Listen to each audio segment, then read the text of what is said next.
Hello, everyone, and welcome back to the This Is the Music Meets Podcast, an independent podcast show that's dedicated to introducing you to rising indie and alternative bands from across the UK and Ireland. If you're new here, please make sure to hit that subscribe button so you never miss out on any future episodes, and drop us a comment, as I would love to hear from you. All right, then, let's dive straight into it. This is episode 142. And I can't even begin to tell you how much I'm looking forward to it. On today's This Is the Music Meets podcast, I'm joined by the mighty Siracuse. Over the course of today's episode, we're going to chat about the band's forthcoming new single, Chase the Morning, which at the time of recording is released this Friday. Their upcoming support slot with All the Young, headline show at the Frog and Fiddle, their debut album, Forever, and much, much more. So it is a very warm welcome to Ben, Chris, and John from Siracuse. Fellas, thanks very much for coming on. How you doing? Good, man. How you doing? Yeah, all good. Yeah, good, man. It's obviously been nice to have the bank holiday weekend, but yeah, sadly getting back into the flow of work today. So yeah, bit on a downer. How you doing anyway, mate? You're good. Well done on your award the other month as well, mate. Nice work. Yeah, I was still a bit surprised, to be honest, that I won it. I wasn't really expecting it. Some of the sort of bigger named categories, Radio 1 DJs being in it and that, but yeah, buzzing with that. You put the graft in, mate. You put the graft in. You deserved it. Fair play. Oh, thank you, very kind. And yeah, I've been sort of probably about 80% back to it now. Obviously after the seizure and that, but yeah, we're getting there, and touch wood that yeah, it was just a one-off, and I'll be back, properly running around like a madman and shouting about different bands as much as possible. Man. It's good to hear, mate. It's very good to hear. Cheers, man. So, obviously, as I said there in the intro, it's obviously got to be a very exciting time to be in Syracuse, right? New single on the way, a couple of, a few live dates. Yeah, how are you guys feeling about all of this stuff you got coming up? Yeah, we're good. We're buzzing about it. There's a good feel at the camp, isn't there? Good feel. We had a very fun gig on Saturday. I had a good time. Yeah. And are you in the recording studio? Is this where all the magic happens for you guys? This is kind of like it's become Syracuse HQ recently. Yeah. It's a good friend of the band, Dancing Dave's little studio called the Cedar Rooms here in Las Vegas, and yeah, so it's become our little place. It's cool. It's great. Nice, yeah. Loving the little setup you got down there. Looks really cool. Yeah, it's good. We rehearse here, demo, record. Yeah. So it's good. It's good. It's a great space. Yeah, cool. And just one of the things I've always been quite curious to find out, what's the the story behind the band's name? Obviously, Syracuse. What was the inspiration behind it? We were without a band name for about a year when we started out, which was in 2011, something like that. Yeah. And it just comes from the place in Italy, there's a place in Italy called Syracuse with an A at the end instead of the E. And I saw it and thought that's quite cool as a band name. Yeah. So sort of pinched it, but didn't. And then yeah, it's that really. And then since finding out afterwards, there's Kasabian used to be called Syracuse. Ah, is that right? Yeah. Which is spelled almost the same, but instead of the I, it was an A, so it was Syracuse. But that wasn't intentional. It's just found out afterwards. Great minds, mate. Yeah, definitely. Well, I didn't know that. Well, every day's a school day, right? Yeah, if you search Syracuse on YouTube, I think it comes up with early Kasabian demos, which is pretty cool. Should I tell you what I love though? You were at gigs and you always get people come up and they'll come to you and they'll say, "Where'd you get the band name from?" Yeah. And they're expecting some really profound answer. And you go, "Just a place in it, mate." A lot of people struggle to say it as well. We get Syracuse, but yeah, Syracuse. I think I've said all of them names, at one point or other. Well, we'll get it right eventually. And John, just really for you then, I'll come to you. For those that are maybe just sort of discovering Syracuse. How would you describe like the band's sound and what you're all about as a band, really? I think this is a question more than just me. It seems to be like going in the direction of it's just really good time music at the minute, isn't it? Like Simple Pleasures it's like almost a party tune. It's great. Yeah. You know, and I think there's the idea as well to maybe get in a bit more sort of synth work and a bit more texture on some of the tunes that are coming up. But with that, still with that agginess to it, you know, that tempo sort of like in your face rock and roll, with a bit of a groove to it as well.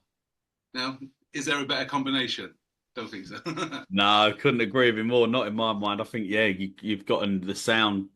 That's pretty much it, really. Nailed it. Yeah, cheers. I haven't ever really actually think about that question before. From perfectly honest with you, you sort of just turn up and kind of play, and what happens, you know. Yeah. It's not like going right. We'll go into mode. This is kind of just what naturally sort of happens when the four of us get together, and it just comes out, you know. So it's cool. Yeah, sure. And obviously, as I said there in the intro, your brand new single, Chase the Morning. As I say, at the time of recording this podcast, it's due for release on Friday, the 30th of May. So this is going to hopefully come out on Sunday. So it would have been out for a couple of days by then. So, Chris, how excited are you about having a new record out? Obviously, it's been a little while, hasn't it? It has been a while, and it'll be good. Hopefully, I mean, if it gets some traction, it would be amazing. Yeah, it's cool to just put stuff out. I just put it out. That's what I'm about. Put everything out. Get it out. Get it out. No. and kind of like then, Ben, sort of thinking sort of like about music, because you're obviously writing quite a fair bit of the lyrics and stuff like that. I believe I'm right in saying. So, how then does the new single really sort of build on or sort of like evolve the Syracuse sound? You know, when you compare it to, you know, your previous releases that you put out.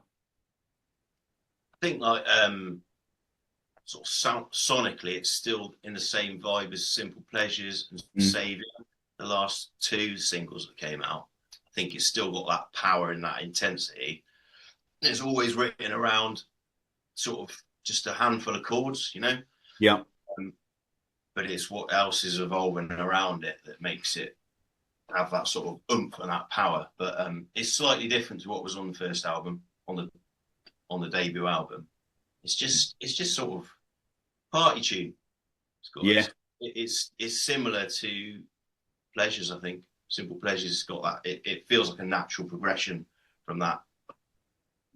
Yeah, and it's certainly to my ear, and hopefully I've got this right. But have you been sort of experimenting a little bit? It sounded like you had like maybe some synths or something going on in there. Have I got that right on the new one? Yeah. How did that come about? Was that just was that planned? Was that intentional or? Demo, didn't you? Yeah, there was a synth track on the demo, wasn't there? Yeah. So when I sort of demo them, they're normally written on the acoustic guitar. Mm-hmm.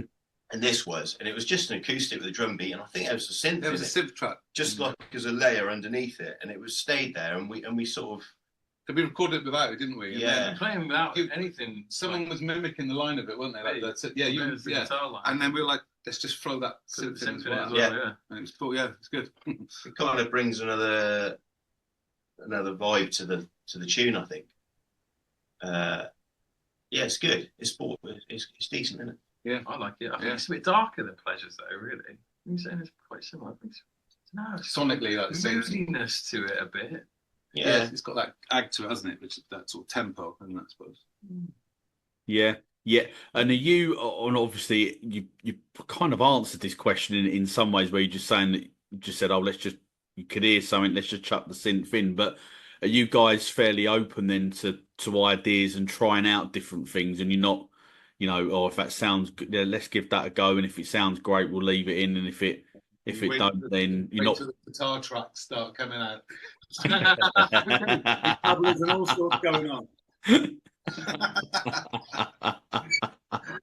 do you know what I mean? It's like, why limit yourself? You know, you can if you're classically like a 4-piece, doesn't mean you have to limit yourself to just being 2 guitars a bass and a drummer, and a couple of singers. You can add bits. You can put keyboards, and it's why not? Why would you say, oh right, we're a guitar band, that's all we're going to do? It's kind of like let's make some tunes, and whatever happens, right? I guess that's fair enough, isn't it? Yeah, definitely. Yeah, sure. And is then is Chase the Morning? Is that going to be like a standalone single, or is it going to tie into like a future releases? You may be looking at maybe an EP or maybe another album sort of like further on down the line. What are we doing with Chase?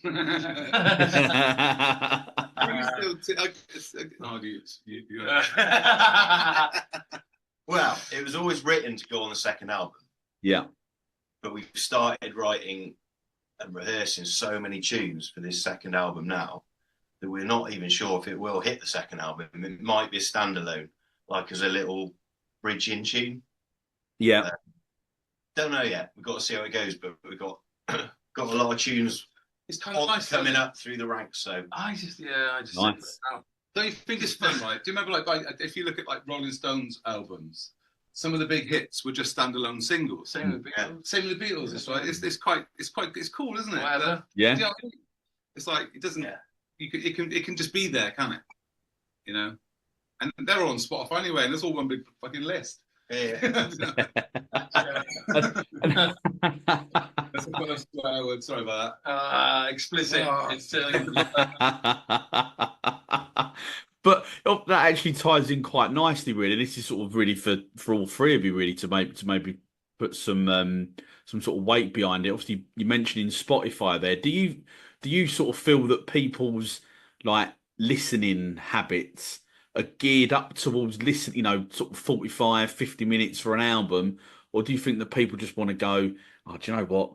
One song, that would do, bang, I'm a fan of them, that would do me. Like, how do you see, like, do you think that Spotify has been a good thing, like, considering, like, if you like getting into the nuts and bolts of an album, do you know what I mean? Do you think that time's gone? Well, I've got a theory on this. I think music fans, like people who feel music, will always listen to music. They'll always listen for the album. Right? I mean, they love the album, don't they? Like the vinyl, when the vinyl release is coming out, because they loved it. But I think the rise of social media. Yeah, the rise of social media. It's like you've got to target a single, haven't you? You've got to target a song. Yeah, a start, I guess. So I don't know. It's hard to. I haven't answered that at all.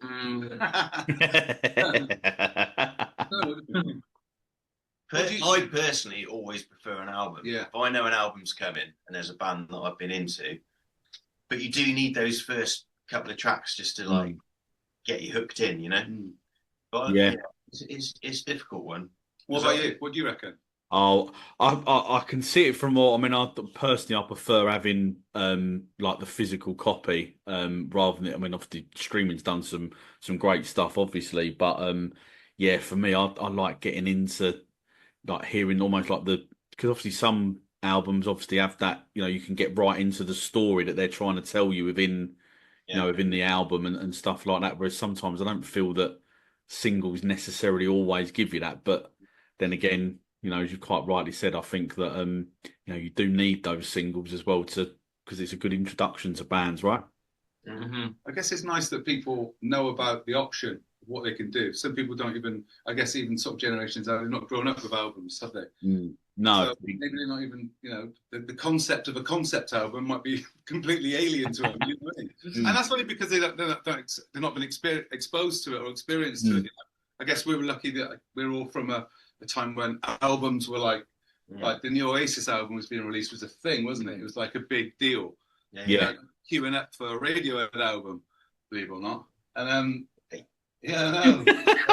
it's all coming out now. Yeah, I know. Yeah, it was good, man. But it was like a thing, wasn't it? Yeah. No, Monday morning at HMV, right? Yeah. Yeah, no, you're right. You're spot on it. What it was a, an actual thing. Like an event. People actually queuing up, as you say, outside and getting it and the excitement of that. And I think that's probably the downside. I think to Now you've got to streaming, stay up really. night on Thursday to get a stream.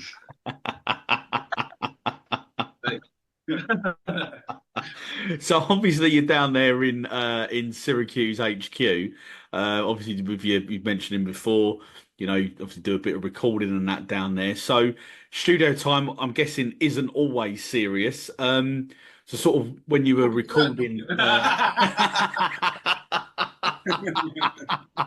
So when you were recording Chase the Morning, was there sort of, you know, any sort of like laugh out loud moments, or maybe like, you know, some total disasters that you can share with us?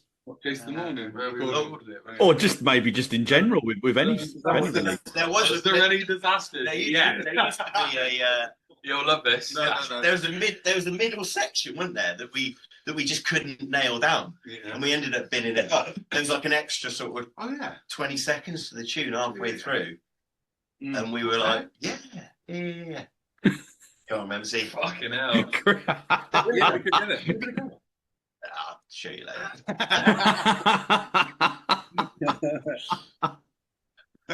But the record. We just sort of went for it, didn't we? It was one of those one-day sessions where like you can't mess around. You're just gonna come on if I try on my own side. It's like one of the things where if you paid for a studio for a day, you want to like get in and nail it, don't you? So what we did with that, I think, is that we nailed the rehearsal to get it as close to like 1 or 2 takes each as possible. Get it done. You know? Yeah. No, definitely, I can understand it. It's not exactly cheap either, is it? Studio time, right?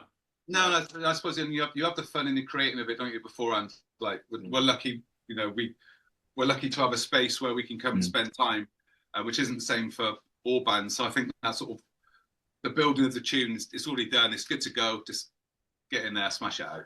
Do you know what I mean? So yeah, sure, definitely. And obviously, before Chase the Morning is released, sorry, I should say, your previous release was obviously Simple Pleasures, which was a 3-track EP. Is there sort of like a specific moment or maybe a feeling that sort of captures what that EP is about? That could even be, something like lyrically that was in one of the tracks, or maybe just like recording the EP, or maybe like the reaction that you've had to it. If we've got, because it was September, was it 2024? That came out. It was. Oh, do you remember the weekend that it came out? And we had like 5 really close gigs over a weekend. It was a weekend. It was a really busy time, wasn't it? So like. And the video for the momentum was flowing. Yeah, the video was recorded at some of those gigs, wasn't it? We had some footage in the field when we were doing that thing. Oh yeah. This reminds me of that busy moment in time. It was amazing, wasn't it? It's like really pumping. It was great. So yeah. It was. I thought it was a good way of like harnessing that moment. Those few months, I guess. Yeah. You did quite a lot of gigs. And it was our first thing, wasn't it? Like as the current lineup. It was like our first thing, wasn't it? From like that headline prog gig in the January. From there, it was that year. I think we were just keen to get something out and get something on record with John, Chris, as like our new 4-piece. Pleasures is probably one of the first newer tunes that we all played together as well. Yeah. And of course, did a live version of Loosen Your Grip. Yeah. Also on that EP, which is. If you listen to it compared to the album version, they're the same, of course, but it just sounds bigger, I think, in a way. Yeah, I agree with you there. Of course you would. Well, you would. What do you think of that LP? Do you like it? I do. I really like it. I think as you touched on before, it's obviously got that sort of dancey sort of element, in the title track. I think it's fantastic. And the live tune as well, man. That's just. I'm trying to think what's. I'm agreeing with what you're saying. I think it sounds different to the studio version. Maybe like a little bit more meat on the bones. You know what I mean? I think possibly because Chris, I'm going to blow some smoke up your arse here. Probably because of the guitar work on it. I think, really, to be fair. It's a bit ropey on that. Do you reckon what on the live one? Do you think? It's a bit. I don't know. bit too much delay and a bit too much wah on there, maybe. I don't know. I think he He overthinks all his guitar parts. Every single word, he's like, I can do it better. But the thing is, bass, isn't it? Yeah, it's always you're like, oh, great. wicked. Well, that loosen take is live, and I was so just tempted to just overdub it when nobody was around. Yeah, look like it. yeah. It's live. Yeah. And just on there, it's just you change comes from a different place altogether. I think it's maybe a little bit more in sort of the all to you sort of feel. I think that sort of place. I wanted it to have a home, that song. So we just put it out, didn't we? Yeah, on there. Yeah. No, it's done pretty well as well on the with the reaction and obviously the streams on it as well. It's not bad. His face. Yeah, that's it. It's like the it's I think that's where sort of the openness to just trying new things together came from. Possibly you changed, isn't it? Where we started like adding different textures on, and we're like, oh yeah, we can do this. So you don't need like a producer to say, oh, this would be nice, but you can start adding things that and having the confidence to just go, well, we can do this. We don't need any help, Yeah. Someone you paying someone £400 or whatever an hour to tell you. And also it's like having a bit more sort of belief in like your own abilities yourselves. Like it's like there's some damn good musicians in this band. And, and creativity isn't short of. You know what I mean? It's like let's just tap into it.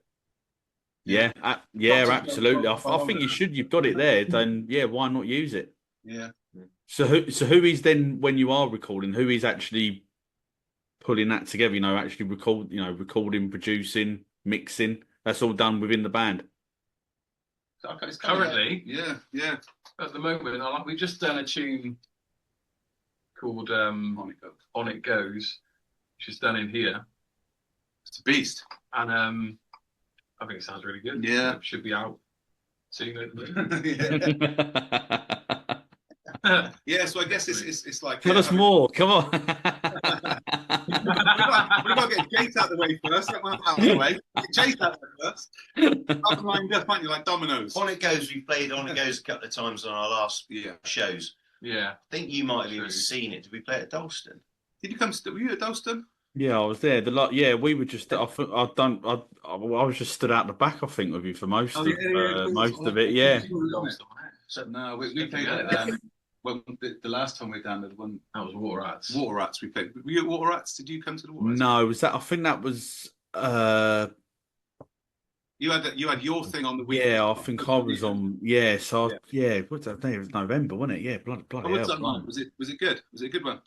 What for me? Yeah, it was good. Yeah, we had a slight hiccup on the morning of the gig where the headliner unfortunately had to pull out, which wasn't a particularly great start to the day. I sort of got a bit of an idea that it was going to happen earlier on in the week, if I'm honest. But yeah, these things happen. But fortunately, we had Maze and Kean Downing, who seems to be absolutely flying at the minute on the show, and they both stepped up and played slightly longer sets, and we got a decent enough crowd down. So whether or not if I dip my toe back in the future, I don't know, because it's so tough out, to be fair.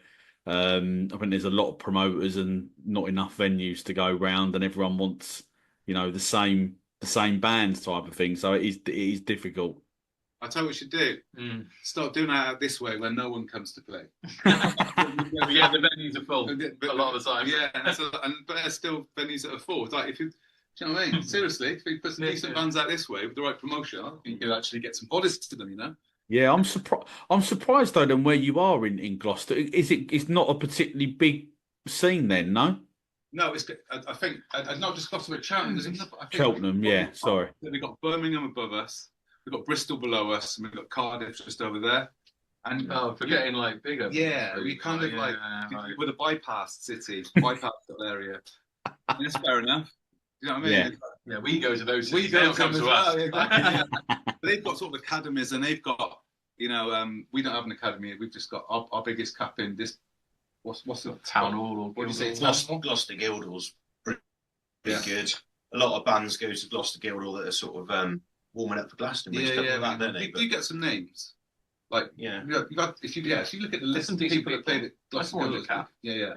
But it's not like a consistent thing, is it? It's like whereas obviously it's definitely different to the bigger cities like Bristol and Cardiff and and even then those sort of like the what's the word like the grassroots venues, is there not that many round in Cheltenham at all, or is it?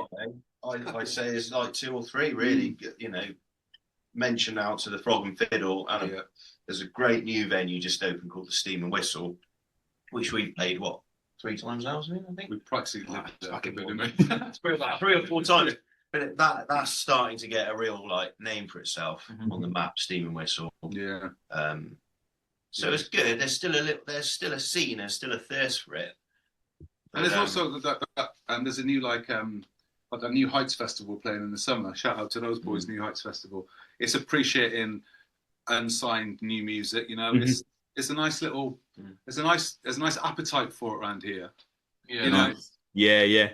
There's not a lot of dishes being thrown our way, so you end up having to travel when there's all this potential here. So it's Yeah. No, definitely. It's good to hear though. Then that there is a sort of scene developing, I guess so to speak, because that's the other thing as well. If you haven't got enough venues or enough bands, or it makes it a little bit harder, I guess, and also trying to get people to come down. And obviously, it sounds like if you've got some of the major cities, as you were saying, I guess that makes it a bit tougher because people want to go and play. Yeah, we've sold out. Said venue and that, rather than one that's, I don't know, 100 cap or whatever. It's just how it is, isn't it, really, for people? Yeah, no, it's shame though, but we don't go without No, definitely not. So coming back away from, we'll come back onto sort of like live music in a minute, but I just really want to ask about the debut album. Obviously, Forever, a massive milestone for any band. When you look back on that now, what does that album represent to you, like personally and as a band? Obviously, I know members obviously have come and gone and all that, but yeah, what are your feelings towards it now, looking back on it? Well, it's the debut album, so it's always going to be our baby, so to speak. But it's just full of sort of more shoegaze vibe. Bit more, I don't know, I'd say at that time it was a little bit more sort of twisted wheel, aggression, sort of 3-piece. Yeah, I do see that as apart from some of the standouts like So Serene, which we still play now, which is still right up there. We won't drop that tune. Control, I suppose. LST is always a favourite. It's a fucking great album. It's got. Really proud of it. I remember listening to that because I was talking. I don't know if I was talking to you at the time. I remember hearing it and thinking, "Fucking hell, man, that's an album." I remember listening to it around your gaff actually, and one of our right. Take it with long. Made it even longer in the end. We expanded it. Had 3 more tunes. I think it's great, man. You should be proud of that. You sent it to me during COVID. Yeah. Because I ordered a T-shirt and you were sold out, so you sent me a CD instead, and I was going, "Fucking got this on fucking Spotify." You add it to my clutter. No, it's a great album. It was good. It was great recording it, and I think we did it over the course of just a few days in the end, because they were all we'd done it, rehearsed them all, got them so tight. Will's an absolute beast on the drums, so he just did them. He just did them all pretty much. I reckon they were all almost one take, all literally. He nailed the album. Wow, that's incredible. To hear that it's pretty much one take. Yeah, he's always been the same, hasn't he? I'm Saviour, same. He just once he's in the zone, he's a beast. A great drummer. There's no drummers in our world. There ain't. It's As simple as that. He's a fucking powerhouse, man. Yeah. He's the drive behind it all. He is, man. He's Well, Will says goes. It's what not. Will says goes. As simple as that. It's not really simple that Will. So, Yeah. no, it's a good album. It's a great album. Really pleased to have it out. But we are due the next album. Brilliant, exciting stuff, and obviously Ben, you've obviously just mentioned a couple of the tunes on the album, but sort of really for Chris and for John, if you were to sort of, have to, I guess recommend to someone who's listening to Forever for the first time and to say you must listen to this one song, what would you choose? I wouldn't choose. I could choose one. I think it'd be easy to go to like So Serene because it's epic. Nah. But I think if I go LST is big. Lucen's hell of a tune. wicked. Lucen's wicked, but for That's cool as well. The open. We're kissing his ass here. We're just sat here going, every song you write is good. But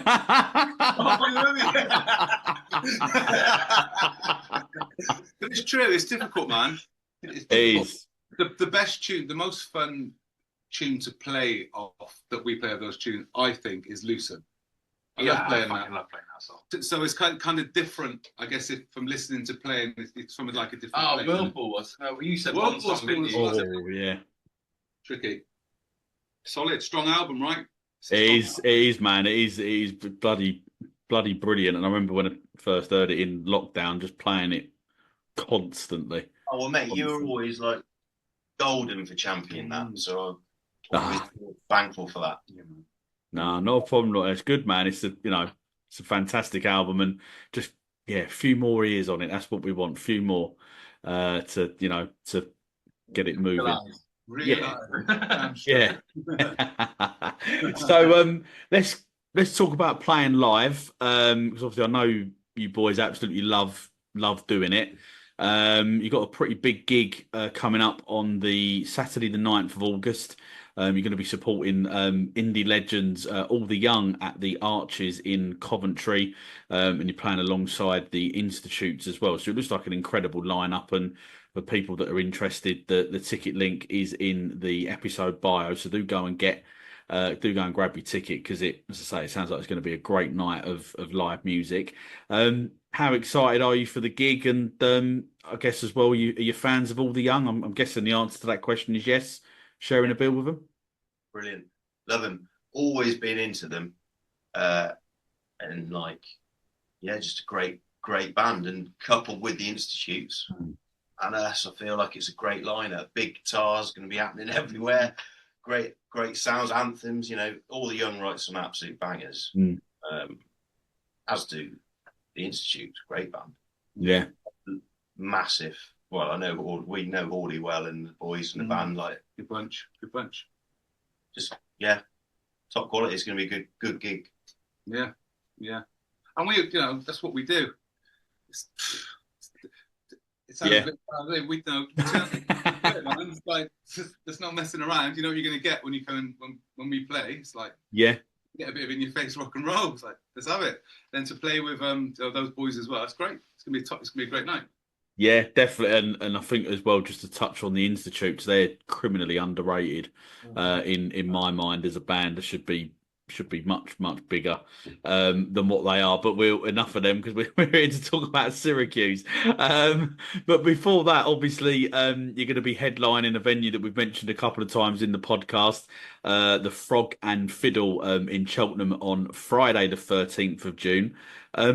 So for those that haven't got a ticket yet, why should they come and grab a ticket and see Syracuse live? Because it's in our hometown. It's a great little venue. What is it? 150, 200 capacity, something like that. Some really good sport bands on the night. Yeah. It's always great. It's a great place. Great. It's up there. It's a good venue. It's a venue, and we're great. Why wouldn't you want to come and watch Come us? out on a Friday. You come in. Have you got a ticket? Not yet. Negotiations maybe might have to happen on that. Last time we played there, we did headline in last January. It's a year ago. It was wicked, man. Everyone was. It was jumping around proper, and dancing, and it was Good fun. It was out of a night, and like everyone was having a good time and getting off on it. So Yeah. just recreating that every night really would be ideal. That'd be great, wouldn't it? Yeah, like so hopefully that happens again. Sing along going. Yeah. Yeah, sure. Yeah. Have we sold it? Have we sold the gig there? I reckon so. We're going to put, as I said, with the All the Young gig as well. That the ticket link is in the episode bio. So having seen you live before, it's a fantastic experience. Playing is brilliant, and the tunes, man, are just mega. And I think you're just going to get, Chris, as you were just saying there, people dancing. It generally will make you get dancing around and jumping about or whatever else you want to do at a gig. The tunes are all there. Yeah, we're looking forward to them. I think the Cov gig in particular is going to be really, really good. Just got. There seems to be a buzz around all the bands, don't there? I don't know All the Young yet. I will play them, but everyone seems to be All the Young and Institutes. Everyone's buzzing about those bands. We're in their wheelhouse. They're in our wheelhouse. Damn straight. And you're going to blow them both off the stage. I mean, to be fair, I think we're the same sort of ilk. Yeah. So it should be like a really good one, I think. Yeah. It seems to have like a. Go on. I've been talking shit for ages. I was saying, and you get to know the people that are coming down. Yeah. You get to know the fan base, and everyone's there, and they're all there. Some of them, and it's brilliant. And you've got to give a shout out to some of these people that come to these gigs, right? Do the miles, man. They put the miles in. Dan Wood, right? Daniel Wood. You know Daniel Wood, right? Yeah, I do know Dan. Yeah, he does so amazing grounded covers. It's amazing what and there's people. There's Phil Shepherd and there's Chris and Faye and all our friends. All these people that turn up. I don't know if you know the Gig Life Crisis gang. There's a thing going on. Yeah, all those guys that they put the work in and they really support these bands. It's amazing when you see sort of the same people at your gigs. You're like, man. Yeah. We made them laugh. We made them dance, and they're back again. Damn straight. Debbie Cooper as well. Debbie Cooper, comes up to them all. It's great to see and travelling about, getting on trains. Over 100 miles. It's humbling. You're like, it is quite humbling sometimes. You're like, I do this. We go to gigs. Do you know what I mean? We go and watch bands. Yeah. But people come and watch us. It's just like, what the fuck's going on? Yeah, no, get it, mate. Yeah, you definitely. I mean, I look at it sometimes and think, wow, how are they managing to do that? Like, it's amazing that they're out there supporting, but really, what commitment it is to be going up and down the country and not just going to the gigs. It's then buying all of the releases and coming back with a t-shirt. It's amazing. Like, fair play. Yes, it's good. Right. Yeah, no, definitely, and long may it continue, because I think the indie scene is really thriving at the minute. The British guitar scene, and long may it continue, and we elbow a few more of these manufactured pop nonsense out of the charts as well. Yeah, let's let some people know there's more music out there than they're being led to believe. Yeah, definitely, absolutely. So on every This Is the Music Meets podcast, we ask our guests sort of a series of questions that are sort of designed to be like a little bit more like, hopefully light-hearted, maybe a bit quick fire-ish as well, and help the listeners find out a little bit more about the artists that we are interviewing. So first of all, we've got a few sort of rapid-ish quick fire questions. So first one is vinyl or streaming? Streaming. Vinyl. Oh, yeah. I can't take my vinyl out with me. I'd love to say it as well, mate. When it comes to artwork and having it there, full, fat, shape, size. Was that a question of do you listen to it or how do you want to listen to it? Well, hang on a minute. I'm asking the questions. No. If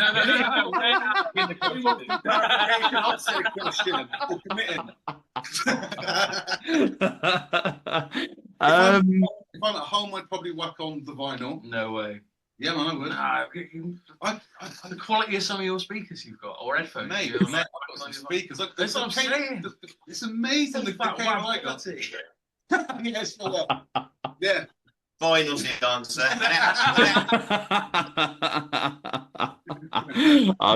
Okay. Being in the studio or playing live? Live. What day of the week is it? Well, today it's Tuesday. I've been in the studio For the today. purposes of the question, we'll say Saturday. Oh, live, definitely on a Saturday night. If you're in the studio on a Saturday night, you're hoping to have better Saturday nights. Somewhere further down the line. Can you remember the last song that you had on repeat? Yeah. Do you know, I reckon, not including your own music. Oh, yeah. No, I can't remember.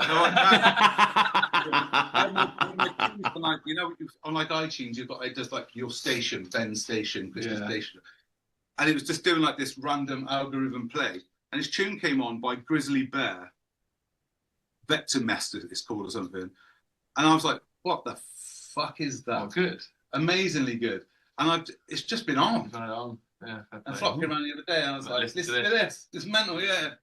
I've had a tune called Easy by Big Time. Don't know if you've heard of them. They're from Australia. It's right. The guitarist from DMA's with the singer from Planet. Right. Come over. They've done a little tour. We watched them in Bristol. Amazing. Brilliant tunes. Really? Proper, like, catchy, driven guitar. Song called Easy. That's the one that I've been right round and round and round. Are you big fans of DMAs, the three of you, or? Yeah, love DMAs. Yeah. I like what I've heard. Play it out, and that. When they played live, we were at that gig in Bristol, weren't we? When they played, and it was a bit of a like, fucking. Yeah. You know. Wow. Yeah. I don't know if you know this, but All to You was directly influenced from a DMA's tune. After I listened to Delete, I loved the whole thing that Delete had, where it started slow for like 3/4 of the song, and then it just came in out of nowhere. I was like, we've got to do something like that, where it's just like 3/4 is just melody, guitar, and then it's like boom, just a bit more right. So all expected. Yeah. All to You. That was a big DMA's influence. That big time. Oh, well, I didn't know that. There you go. I didn't know. Interesting. What's your go-to takeaway order? Sorry. We were talking. What's that? What's your go-to takeaway order? Fucking hell. It varies, man. Explicit. Well, I had a Vindaloo last night, so I'm always going to say a curry. Yeah. Do you have one The hotter, the better. Have you had one of those spice bags from the Chinese or whatever it is, where it's got like? Have you had one of them? Is that a thing down your way? Spice bag. It's like. I think it is, but do you know what? I don't eat much. I mean, I eat I eat basic Chinese. I don't know that much about it, man. It's a bit of a basic. It sort of hit me by surprise, right? I was doing like a Sunday night. Oh, I'm fucking starving. What we're gonna eat? Type thing. Did a Uber Eats, whatever. And I was like, spice bag, what the fuck's that? And so I got one of them bad boys. Turned up and it was just like chips and fucking ribs and balls and all sorts of shit going on in there. It's like a set menu. Like in a bag. In a bag. Yeah. Anyway, yeah, mad. And if there was, what the fuck's this? And if there was one artist that you could switch lives with for the day, who would it be? Dead or alive? Not dead. You want to find out what's like? Yeah, you could have his last day. Brilliant. Yeah. With the person as they are right now. Dead. No. Yeah. So if you choose a dead one, that's dead. What they are now. No, I'm not doing that. Oh, I don't know. It limits it considerably. Yeah. What era are you talking? I mean, I'll probably say Keith Richards. Yes, mate. Oh, he's never going to die, that man. He's never going to die. Well, there's a lot to see there, isn't there? Yeah, that's it. Yeah, definitely. At his house, there's some really outrageous while That's a shout. But yeah, he's Iggy Pop would be a laugh. Oh yeah. He's feeling it now, isn't he? Mm. But yeah, Iggy Pop, that'd be a good laugh. Got anyone? Yeah, but I picked someone about 18, I reckon. What? When they're 18? Yeah, no, like someone now. I'm picking someone who's like 18 currently, a new star. He's just fresh. For them. I don't know anyone. No, mate. All my rock stars are from like the 1960s. It's a tough one. It's a tough one. And I've got away so far without answering any, and I don't feel like I should be put on the spot now. We'll leave that then.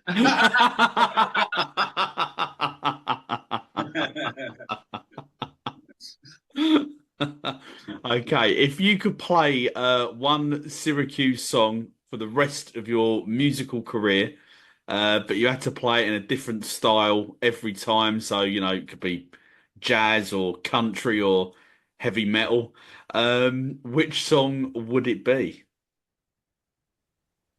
Saviour for me. Yeah, I was thinking Saviour initially. Imagine a little cheeky jazz number of Saviour. I was thinking like reggae. Little reggae. Oh, reggae. Oh. Yeah, you could do quite a bit with that. Yeah. I think. Yeah. Yeah, some nice chords. Yeah. Cool. So that's the first reveal then for the set. Yeah, in coming up with the Frog and Fiddle. Reggae Saviour. Reggae Saviour or raga.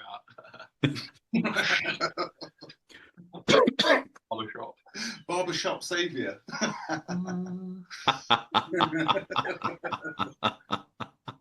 So we're going to play a little game of winner stays on. So I'm going to give you some names of some bands, and quite simply, you just pick one, and whoever wins at the end is the eventual winner. So they are all Britpop artists. So first up, we've got Cast v Verve. Verve. But Cast a fucking ace. Yeah, Cast. Yeah. Yeah. That's closer than people would give it credit for as well. Because if you've ever seen Cast live, Yeah. They like take you to another place, don't they? They're great, but the Verve are just the Verve. So sorry, mate. Yeah. The guitars of Nick McCabe are like Yeah. nothing. Different class, yeah. Different Power. level. Yeah, Power's great as well. We love you. I genuinely love John Power. He's fucking ace. Funny story about someone thinking he was my child's dad. True story. Nursery, they weren't going to give him my child. Long story. Wow. That's for another episode. It is. Okay, so we've got Verve winners there. Verve v Blur. Verve. Not even close. Yeah. Okay. Verve v Supergrass. What was that, sorry? Verve. Supergrass. Yeah, Verve v Supergrass, yeah. Verve again, yeah? I know what he's going to do in a minute. He's going to do Verve He's Oasis. gonna do Verve Oasis in a minute. Go on. Go on then. Verve v the Charlatans. Verve. Still Verve. Okay, right. Yes. Verve v Ocean Colour Scene. Verve. I've just realised I've said that these are all Britpop bands, but this next band, sorry, is not actually strictly from that era, but we'll throw them in anyway because I think they're a pretty big influence on you boys. Verve v Kasabian. Verve. Okay. And this is the last one. You already know who's coming. Verve v Oasis. It's got to be Oasis, isn't it? Only just, though. Yeah. Only just. Only just, yeah, definitely. It's not that those two bands. Do you like what do you think of Ashcroft's new tune, Lover? Do you like it? Yeah, I've heard it. I didn't particularly think it was amazing instantly, but I've heard it a few times since, and it's pretty good. Yeah, no, decent. Looking forward to seeing him in the summer. Yeah, So you I should. listened to a bit of it, but I was like, It's just that other tune. I want to get my. It's like better than that other tune. That I don't know. He took the hook from that tune, hasn't he? And it's got Ashcroft singing on it, so it sounds good. Yeah. I've not heard of that other tune that you mentioned in there, but he did an interview with someone and he said that he nicked it. Yeah. He's a fucking legend, though. But he's fucking Ashcroft. amazing. Come He's fucking. Yeah. He can do what he wants. He can't do any wrong. Yeah. Leave him alone. Pioneer, right? He's a pioneer. Definitely, man. He's a dude. Like, get in there, man. Yeah. No, definitely. As festival season is here now, Any dream festivals that you'd love to go and play at? All of them. Yeah. Yeah, I mean, we would play anywhere. I'd love to go to Kendall Calling and play that one. I've heard a lot of good stuff about that one. Yeah. District. Because you was at was it 2023? You was at Lake Fest. Am I right?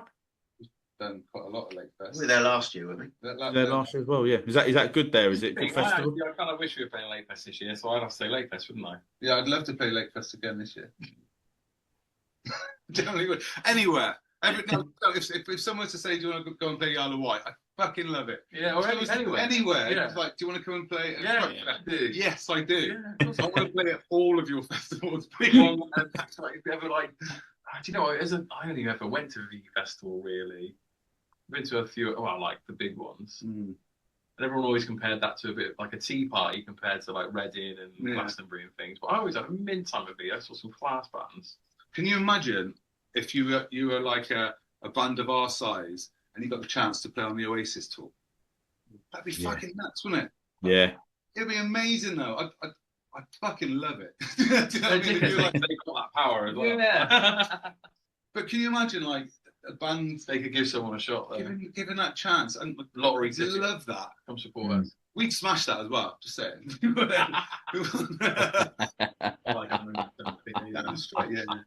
Yeah, it would, but I'm a little bit torn about that. I think on the one hand, it would have been nice if I'd given one or two bands an opportunity because they've obviously done it in the past and that. Like I can't remember the Coral back 2000 or Doves as well 2000. They've always done it, so I don't really know why they didn't do it this time. It seems a bit weird, but I guess it's just a nostalgic reasons. Maybe they're doing it the best thing and just keeping it to their mates. Maybe if that's the right. It's all are, isn't it? I guess it's not a bad lineup, is it?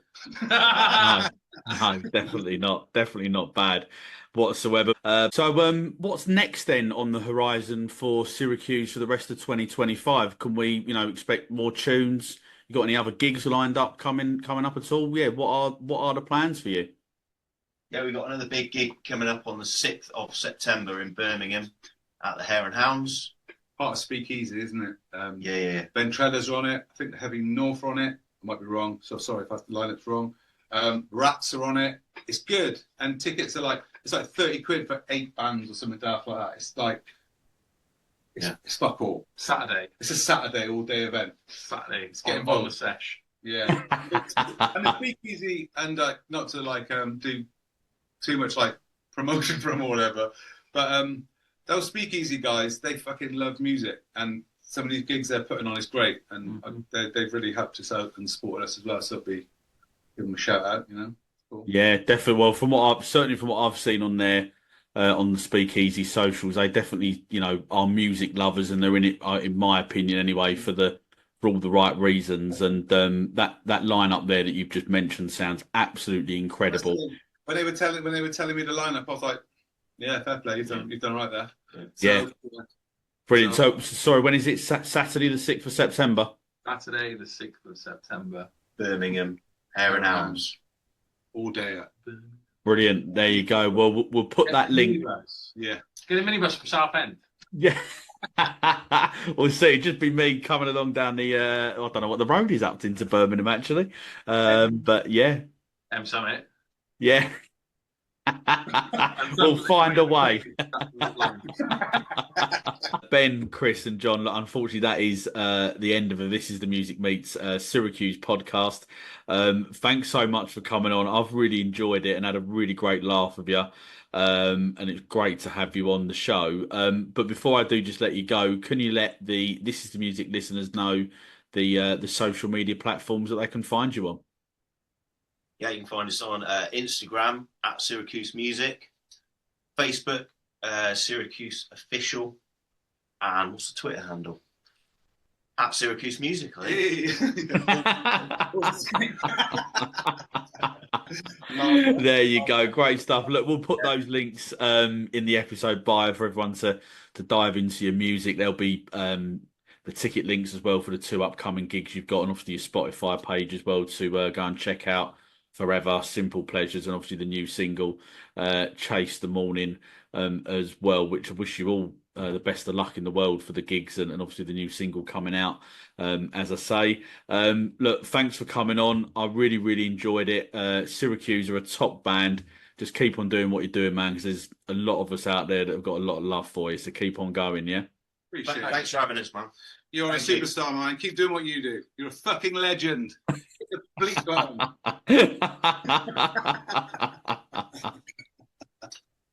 When is it? And all that leaves me to say is to thank everyone for tuning in to the latest This Is The Music Meets podcast. Please subscribe so you never miss out on any brand new episodes. And if you're loving the podcast, then please leave a comment because I would love to hear from you. If you're listening to this episode on Spotify or Apple Podcasts, then stay tuned because at the very end, we're going to hear the brand new single from Syracuse. It's called Chase the Morning. It is an absolutely fantastic tune. And as I say, get in those comments and let us know your thoughts. So yeah, please do exactly that. Thanks for watching and listening. And I'll see you very, very soon for another This Is The Music Meets podcast. And remember, the future is bright. The future is indie.